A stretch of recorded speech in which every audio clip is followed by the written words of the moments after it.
طاہر رحمان صاحب، transparency international کے یہ جو کرپشن کو جانچنے کے لیے جو پیرامیٹرز بنائے گئے ہیں،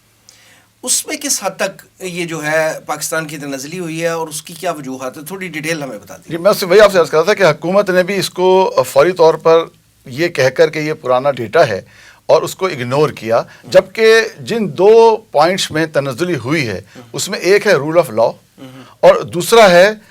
ویرائٹی آف ڈیموکریسی۔ پھر اس ویرائٹی آف ڈیموکریسی کو مزید ایکسپلین کیا ہے ٹرانسپیرنسی انٹرنیشنل پاکستان کے سہیل صاحب نے۔ وہ یہ کہتے ہیں کہ اس میں کرپشن آف لیجسلیٹرز، اب جب کرپشن آف لیجسلیٹر کی بات آئی ہے ظاہر ہے اس میں یہی اسمبلی آئیں گے۔ دوسرا وہ بتاتے ہیں کرپشن آف بیوروکریسی، سارے افسران آ گئے۔ تیسرا بتاتے ہیں کرپشن آف جوڈیشری، جو الارمنگ ہے ہمارے لیے، اور اس سے بڑھ کر وہ بتاتے ہیں corruption of police and military. یہ چیزیں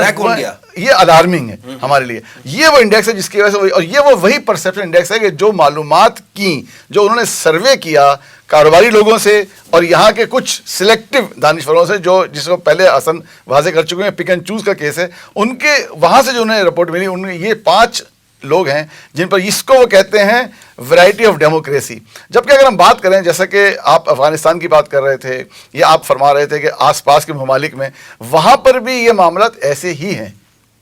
لیکن ایسا نہیں ہے کہ وہ بہت ان 5 کیسز میں بہت ہائی فائی ہیں۔ اگر ہم بنگلہ دیش کی بات کر لیں، اگر ہم افغانستان کی بات کریں، افغانستان میں معاملہ اس سے کئی زیادہ برے ہیں، لیکن واللہ عالم انہوں نے جو اصل جو کام ہے کہ یہ بہت سبجیکٹو ہے، اس کو ہم اس طرح سے کوانٹیٹیو لے نہیں سکتے، یہ سبجیکٹو میٹر ہے اصل میں۔ جو ویسٹ کی ڈیموکریسی کی ڈیفینیشن ہے جو وہ سمجھتا ہے، اس لحاظ سے تو میرا خیال ہے پاکستان سے بہتر ڈیموکریسی تو ابھی بھی کسی مسلم ملک میں نہیں ہے۔ تو اگر آپ نے ڈیموکریسی کے حوالے سے بات کرنی ہے، اس کی کوالٹی کی بات کرنی ہے، میں ویسٹ کی ڈیفینیشن کے مطابق کہہ رہا ہوں، وہ تو شاید پاکستان سے بہتر کہیں بھی نہ ہو۔ اس میں ایک چیز عرض کروں گا کہ جیسے یہ انہوں نے جو 5 چیزیں نکالی ہیں، یہ تمام میرے خیال سے پاکستان کے تمام عہدے دار اس میں آ گئے۔ جی، کوئی تمام بچا نہیں ہے، کوئی محکمہ اور ادارہ۔ پھر وہی بات آتی ہے کہ پک اینڈ چوز ہے۔ اگر افغانستان میں کچھ ذرا نسبتاً دوسرے مزاج کے لوگوں سے اگر آپ نے انٹرویو کر کے اور ان سے رائے لے لی ہے تو آپ کا وہ بن گیا ہوا ہے۔ اور پھر آپ یہ سوچیں کہ دیکھیں پاکستان کے حوالے سے ایک اور چیز ذہن میں رکھیے گا کہ پاکستان پہ کسی نہ کسی طرح دباؤ ڈالے رکھنا یہ ایک ویسٹ کا ایک وتیرہ ہے، چاہے وہ فیٹف کی گرے لسٹ کا معاملہ ہو، چاہے وہ اس کے اندر جو حقوق انسانی کی بات کر رہے ہیں، یعنی کہ اندازہ یہ کریں کہ بھارت میں کیا ہو رہا ہے اور جگہوں پہ کیا ہو رہا ہے، میانمار میں کیا ہو رہا ہے، وہاں نہیں نظر آ رہا۔ پاکستان میں حقوق انسانی پامال ہو رہے ہیں جناب اقلیتوں کے۔ اس حد تک انہوں نے کوشش یہ کی ہے کسی طرح پاکستان کو ہم بس اس خوف میں رکھیں کہ بھائی تمہیں یہ چیزیں پوری کرنی ہیں اور اس کے ذریعے سے ہم اپنے مقاصد جو ہیں وہ حاصل کرتے رہیں۔ یہ اپنی جگہ حقیقت ہے کہ ہمارے اندر کمیاں ہیں، ہمارے اندر کوتاہیاں ہیں، بلکہ میں اکثر یہ کہا کرتا ہوں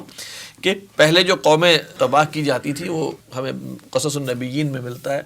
کہ قوم شعیب کا ایک قصور تھا، قوم لوط کا ایک قصور تھا، قوم سمود کا ایک تھا، ٹھیک ہے، اور وہ سب کے سب جو ہے وہ اس گناہ کی پاداش میں اور رسول کے انکار کی وجہ سے وہ تباہ کیے گئے۔ وہ ساری کی ساری جو خرابیاں اس وقت بحیثیت مجموعی جو ہیں وہ یہاں پر بھی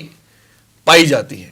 اور اس کے کانسیکوینسز جو ہو رہے ہیں، جو اصل بات میں کرنا چاہ رہا ہوں، اس کے کانسیکوینسز کو ہم یہ نہیں سمجھ، ہم اس کو ٹیکن فار گرانٹیڈ لے رہے ہیں۔ اس کے کانسیکوینسز میں جو برے حالات ہو رہے ہیں یہ اس اعمال کا نتیجہ ہے، اللہ کی ناراضگی کا اظہار ہے، اور ایک طرح سے اس کے جو منفی نتائج نکل رہے ہیں وہ ایک عذاب کی صورت میں ہے، جس کو ہم سمجھتے ہیں بس ٹھیک ہے یہ ہو گیا اور اس طرح ہو گیا، لوگ خودکشیاں کر رہے ہیں یا جو بھی ہو رہا ہے۔ یہ ایسے کیسے ہو سکتا ہے؟ یہ اگر آپ نے ساری نافرمانیاں کی ہیں تو اس کے نتائج جو ہیں بھگتنے پڑ رہے ہیں۔ اصل اس طرف ہم نہیں جا رہے کہ یہ کیوں چیزیں جو ہیں یہ ہمارے ہاں زیادہ عام ہو رہی ہیں۔